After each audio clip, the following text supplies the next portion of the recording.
So I'm Tyler. I'm a graduate student here at CU Denver Anschutz, and I work in the field of optogenetics, which is light-sensitive proteins that are activated by light for a therapeutic purpose or for investigating neural circuits.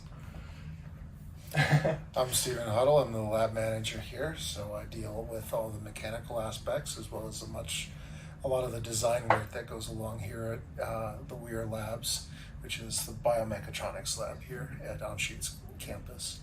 And we are here in Children's Hospital in the basement where they usually put researchers.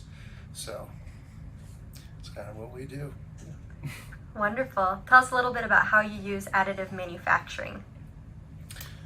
Well, You want to start? yeah, so we've been using additive manufacturing for a lot of our development, the fast turnaround, the freedom to create unique geometry, and basically breaking a lot of the rules in traditional manufacturing techniques has allowed us to develop a range of devices and tools to help people with upper limb deficiency.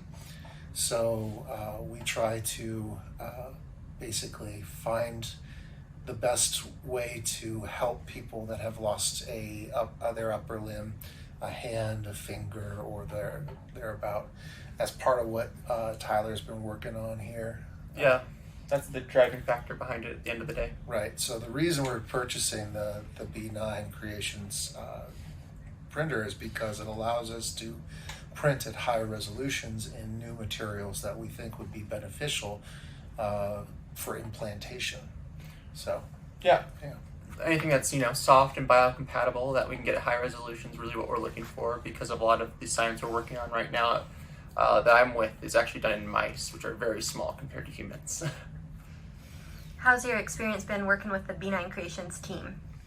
It's been great. They've been really helpful throughout the entire process. I reached out just about their material initially, and then started trying to use it and ask some more questions, and they kind of came in and gave me a lot more advice and guidance, and we ended up with one of their printers because it was just so great. I think it was also because we had a unique problem that needed to be solved. Yeah. And the size and scale that we're working on was not conducive with a lot of what's available on the market. So United Solution or Creations was able to find a solution for us and for Tyler for a lot of his work.